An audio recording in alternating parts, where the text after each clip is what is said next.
سرخط خبرها همدردی پوتین، میرزیویف و جابورов با مردم تاجیکستان. سازمان معروف حامی حقوق انسان را در تاجیکستان بستند. راننده سرکش در پایتخت بازداشت شد.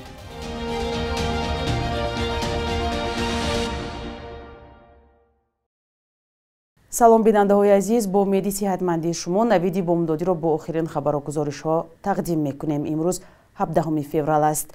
ولادیمیر پوتین президент روسیه با امامعلی رحمان президент تاجیکستان در رابطه با مرگ 16 ساکن ولایت مختار کوهستانی بدخشان در زیر ترمه همدردی بیان کرده است. ولادیمیر پوتین در نامه خود که آن را سامانه کرمل روزی 16 فеврал نشر کرده است به نزدیکان و پیوندان قربانیان تسلیت گفته است و به مجروحان شفا خواسته است. همچنین 16 فеврал شوکت میرزیویف президент ازبکستان ضمن صحبت تلفنی با президент امامعلی رحمان به نزدیکان و پیوندان ففتیدگان در خاروق و مردم تاجیکستان اظهار همدردی نمود. خدمات مطبوعات президент تاجیکستان خبر داد که صادر جابورов رئیس جمهوری قرقیزستان نیز در یک نامه همدردی به همتای خود به پیوندان قربانیان اظهار تسلیت کرده است. روز 15 فеврал ترمه چند خانه را در شهر خاروق زیر کرد. شماره قربانیان تا حال به 16 نفر رسید. اکثر قربانیان در خاروق دانشجویان بودند که در محله ناصر خسروی این شهر اجاره می نشستند. ترمه روز 15 فеврал در خاروق به گفته مقامات 12 کسی دیگر را مجروح کرد. قربانیان بیشتر زن و 3 کودک بودند.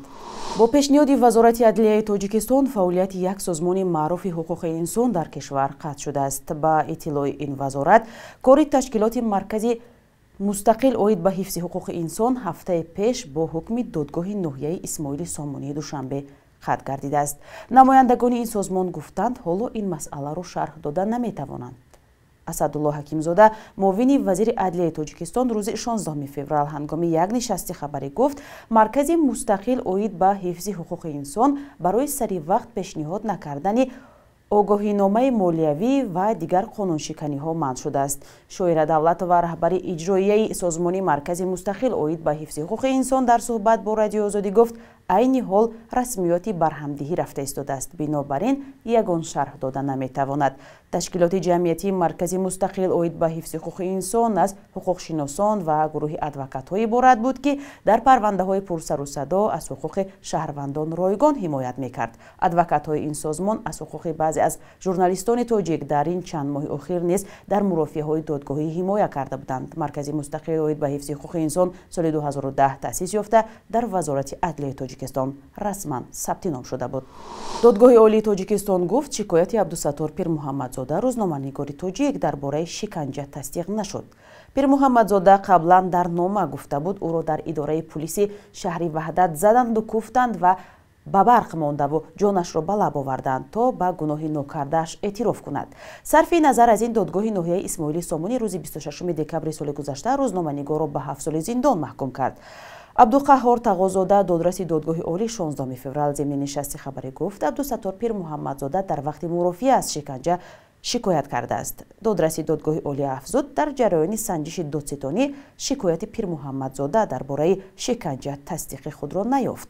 دادگاه ناحیه اسماعیل سامانی روزنامه‌نگار را به عضویت در سازمان‌های ممنوع گناهکار دانست. در حالی که پیوندان عبدالستار پیر محمدزاده حکم دادگاه را ناعادلانه گفته بودند، مسئولین دادگاه عالی گفتند از بالای حکم شکایت دریافت نکردند. سازمان ملل متحد از کشورهای جهان خواست برای کمک به آسیب دیدگان زمین لرزه ویرانگر در ترکیه تقریبا 400 میلیون دلار جمع آورند. آنتونیو گوتریش دبیر کل سازمان روز 14 فеврал گفت این مبلغ برای رسانیدن سرپناه و دارو و غذا به 5 میلیون نفر مردم محتاج کشور جنگ زده ضرور است. طاهر سفر گزارش می‌دهد. من 6 عضو خانواده‌ام را از دست دادم. نجات بخشان فقط یک دخترم را از زیر ویرانه‌ها بیرون آوردند که حالا در شفاخانه است. خانه‌اش اینجا در شهر تاریبی ولایت ایدلیب سوریه بود. از آن فقط ویرانه باقی مانده است. زمین لرزه مدهش روز 6 فevrال در اینجا 10,000 نفر را بی خانمان کرد. من در همین محله زندگی میکنم. خانه ندارم. همسایه ها سرپناه هم دادند. بی خانه و در شدم. مثل محمود اورمی حالا میلیون ها نفر در سوریه جنگ زده بی خانه، دستنگر و محتاج کمک شدند. من میترسم به خانم برگردم زیرا دیوارهایش رخنه خوردند. میترسم که از هر تکان فرو میریزد. حالا بیخانه هستم، در ماشین میخوابم. شب گذشته با دیگران در خیمه خوابیده بودم. در شمال سوریه که 12 سال باز گرفتار جنگ است، همین لرزه هزاران نفر را کشت و محله‌های عظیم را به خاک یکسان کرد. سازمان ملل از جامعه جهانی خواست برای کمک به مردم سوریه تقریباً 400 میلیون دلار جمع آورند. برای امداد به سوریه تمام نهادهای سازمان ملل و شریکان آن جمع می‌آیند تا کمک‌های حیاتی برای 5 میلیون نفر از مردم سوریه را جمع آورند، از جمله برای سرپناه، درمان، غذا و محافظت آنها. دبیر کلی سازمان ملل از کشورهای جهان می‌خواهد هر چه زودتر به مردم مثل محمود عمری کمک رسانند که زندگیشان را زمین لرزه زیر و زبر کرد. فلاکت مدهش که در ترکیه و سوریه تا کنون بیشتر از 50,000 نفر را کشته است. ронандае ки корманди бозрасии давлатии автомобилиро итоат накарда ӯро рӯи капоти мошинаш чанд метр бурда ва аз ҷои ҳодиса фирор кард боздошт шудааст. раёсати корҳои дохилӣ дар шаҳри душанбе бо нашри хабарномае гуфт аллаҳи файзалӣ исматзода бар асоси моддаи 329 кодекси ҳуқуқвайронкунии маъмурӣ парванда боз карданд. ба гуфтаи мақомот баъди гурехтан аз ҷои ҳодиса кормандони милиса ронандаи Toyota Camry-ро дастгир карданд ва мошинашро ба боздоштгоҳи муваққатии раёсати вазорати корҳои дохилӣ дар шаҳри душанбе оварданд. видеои ин ҳодиса рӯзи 16 феврал дар шабакаҳои иҷтимоӣ нашр шуд. назари ронанда ба ин ҳодиса дастрас нест ва ҳамчунин маълум нест ки чӣ боиси чунин рафтор кардани ӯ шудааст. чанд соли пеш ҳам як ронандае ки айни чунин коро карда буд ба 2 солу 6 моҳ зиндонӣ карданд. аксарияти корбарони шабакаҳои иҷтимоӣ дар шарҳи ин видео гуфтанд ки худи кормандони бозрасии давлатии автомобилӣ бо тамаҷҷӯӣ ва ришваситонӣ ҷони ронандаҳоро ба лаб оварданд ва онҳоро ба чунин қонуншиканӣ водор мекунанд. бахши як рӯзи таърих тақдиматон мешавад ки муҳимтарин таҳаввулоти таърихии 17 февралро фаро мегирад.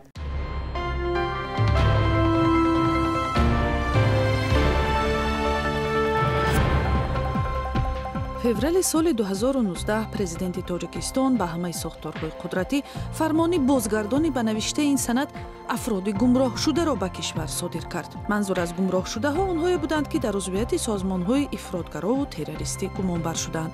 амри вижа дар ҳоле дода шуд ки чанд сол пеш аз ин мақомот тавассути расонаҳои хабарӣ гуфтанд шахсони муттаҳам дар пайравӣ аз гурӯҳи 24 салафия ва ҳизби дар тоҷикистон мамнӯи наҳзати исломӣ дар сурати пушаймон шуда ба кишвар баргаштанашон авф ва озод мешаванд, вале даҳҳо ҳолати расонаӣ шудааст ки аз бозгардони ғайриихтиёрии мунаққидони ҳукумат ва зиндонӣ шудани онҳо гувоҳӣ медиҳад. дар ҳоле ки шумори шаҳрвандони ҷӯёю кори тоҷикистон дар хориҷа беш аз 1 миллион нафар мебошад, дар як омори ғайримунтазира феврали соли 2008 собит шуд ки барои ҳазорҳо хориҷиҳо маҳз тоҷикистон макони аслии кору даромад будааст. ҳисоб шудааст ки аз миёни 15 000 коргари хориҷӣ бештар аз ҳама чиниҳо буда, баъди онҳо шаҳрвандони Афғонистон, Эрон, Туркия ва Узбекистон ҳастанд. 17 феврали соли 1918 нависандаи маъруф Садриддин Айнӣ дар ҳоле ки 40 сол дошт, яке аз китобҳои муҳими таърихию таҳқиқотии сиёсиаш таърихи инқилоби фикрӣ дар Бухороро ба забони тоҷикӣ навишта анҷом дод. 2 соле ки барои навиштани ин китоб сарф шуд, давраеро фаро гирифт ки Садриддин Айнӣ аз захмҳои сахту сангини 75 чӯби амири Бухоро муолиҷа мегирифт. таҳлили вазъи сиёсиву иҷтимоии аморати Бухоро, решаҳои ақибмондагиву ҷаҳолати саросарӣ ва зарурат ба ислоҳот аст паёмҳои аслии ин китоб будааст. бонки миллии тоҷикистон дар як ҳафтаи ахир қурби расмии доллари амрикоиро нисбат ба сомонӣ якбора 12 сомонӣ боло бурд. мувофиқи маълумоти муқарраркардаи бонки миллӣ имрӯз 17 феврал $100 ба 1051 сомонӣ иваз мешавад. ин дар ҳолест ки аввали ҳамин ҳафта $100 амрикоӣ ба 1039 сомонӣ баробар буд. қурби расмии рубл дар баробари сомонӣ нисбат ба аввали ҳафта бетағйир боқӣ мондааст. бонки миллӣ қурби асъори хориҷиро дар баробари сомонӣ барои имрӯз 17 феврал чунин муайян кардааст.